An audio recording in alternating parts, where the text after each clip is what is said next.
Hey there!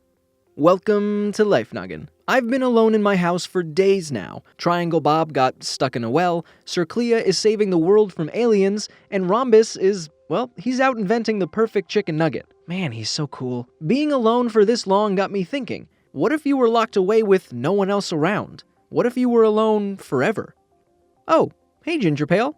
What are you doing here? Well, I heard you were doing a video on being alone and thought you might need an expert. Wow, okay, just realized how sad that sounds. Never mind, I should go. No, stay. What better way to talk about being alone than to have a great friend join me?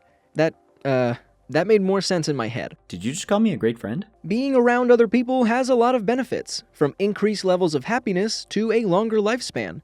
Plus, friends tell you when you've got food stuck in your teeth, which is definitely an added bonus. But when you're stuck somewhere with literally no other people around, chaos ensues.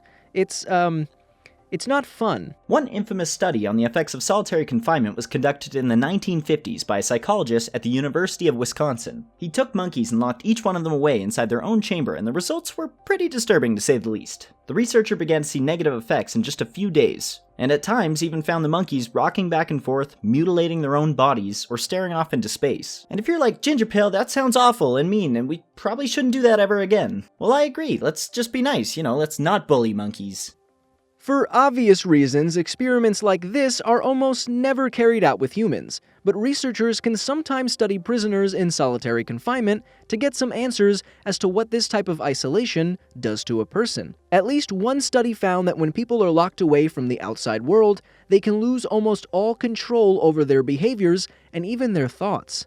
Their cognitive function begins to decline, EEG activity drops, and anxiety skyrockets, causing paranoia, extreme anger, panic attacks, and a whole list of other things. Unsurprisingly, suicide and self-harm rates amongst people trapped in a cage with no contact to the outside world are incredibly high. One study found that 73% of all suicides in California prisons occurred in solitary isolation, even though that population accounted for less than 10% of all California prisoners. Hallucinations are also known to affect people in solitary confinement. This phenomenon can cause people to see or hear things that aren't really there. These experiences are the result of abnormal brain activity that cause a lapse in someone's ability to perceive things for what they really are. In situations of extreme isolation, they can occur because people aren't regularly exercising their ability to see, understand, and perceive real things from the outside world. Also, why is that giant coffee mug staring at me?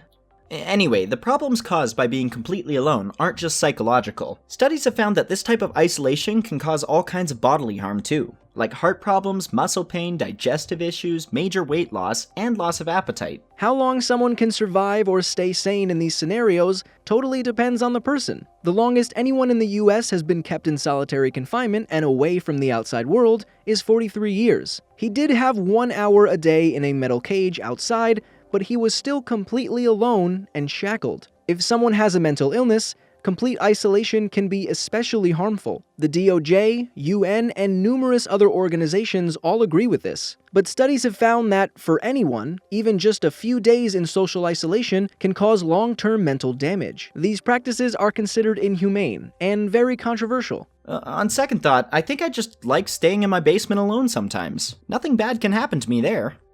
No, not again, no! Boy, I'm sure glad we got to hang out, right, GingerPale? GingerPale? Huh, not really sure where he went, but let us know what you'd like to see us talk about next. Thank you to GingerPale for coming over to my world. Don't forget to head over to his amazing channel and watch the video I did with him over in his world. He makes beautiful animated videos that you have to check out. As always, my name is Blocko. This has been Life Noggin. Don't forget to keep on thinking.